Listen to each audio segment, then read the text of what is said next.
टिळकनगर शिक्षण Prasarak Mandal Lokmanya group English Balbharati standard 7. Hello, dear students. I am Mrs. Pradnya Karpade, English teacher.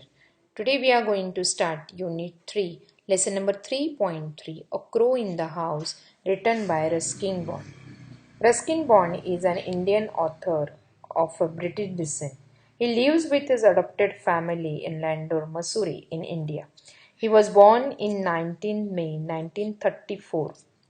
Ruskin Bond's stories revolves around his love for nature, and this lesson, A Crow in the House, is no exception. So let's start this lesson to learn more about the story A Crow in the House.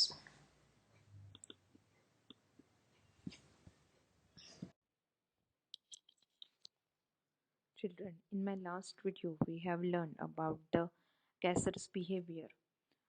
Sometimes he turned the house into a mess up, and the other he trouble other pets of grandfathers, for example, Hornbill.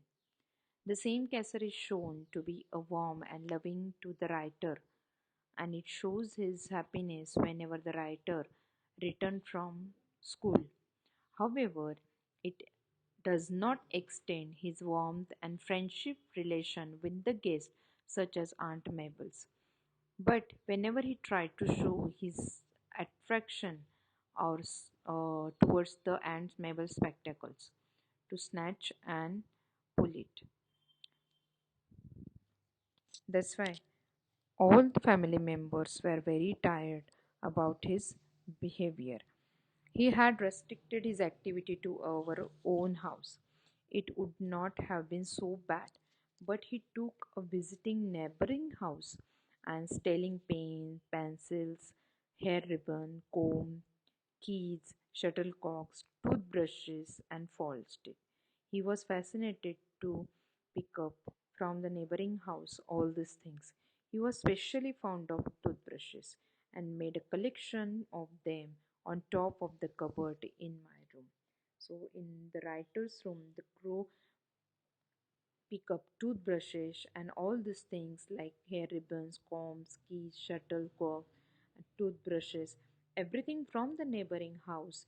He stole and he made collection on cupboard. Most of the neighbors were represented in our house by their toothbrushes. Toothbrush sales went up that year. So the grandmother's blood pressure always high, and that's why she rejected or not satisfied with the Kasser. Kasser spied on children going to the Benya shop. Whenever the Kasser observed children went to the grocery shop or Benya shop and often managed to snatch sweet from them and as they came out. Whenever the children came out from the shop and if they have a sweet, so he tried to snatch their boxes or sweets from their hand. Clothes peg fascinated him. Neighbors would return from the bazaar to find their washing laying in the mud and no sign of the pigs. These two found their way to top of my cupboard. So it means that the casser collected all the things hair ribbon, comb, keys, shuttlecock, toothbrushes, faulties, and even the pigs, cloth pigs. It was Casser's gardening activity that finally led to disaster. He was helping himself to our neighbor's bin when stick was flying at him, breaking his leg. I carried the unfortunate bird home and with my grandfather and I washed and bandaged his leg when he tried to did his activity of stealing the things from neighbors. So that time his leg breaking. I cried an unfortunate bird home, carried an unfortunate bird with the grandfather and tried to bandage him, but it would not mend. Kasser hung his head no longer talk. He grew weaker day by day, refusing to eat. He did not eat anything and he became weaker and weaker day by day. An occasional sip of grandmother's homemade wine was all that kept him going.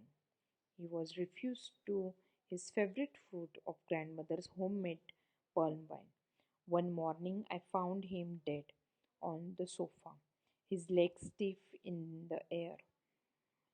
Poor Kessler. His antisocial habit had led to his early end.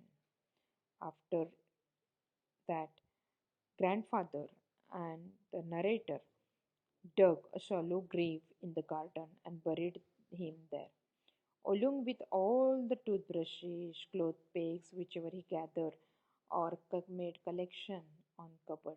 So the writer buried all these things with the crow or with the casser and cloth pegs. He had taken so much trouble to collect because he took a lot of trouble to collect all this fascinated things. That's why the writer buried his favorite things with him at the end of his lifetime. Here our lesson and a crow in the house.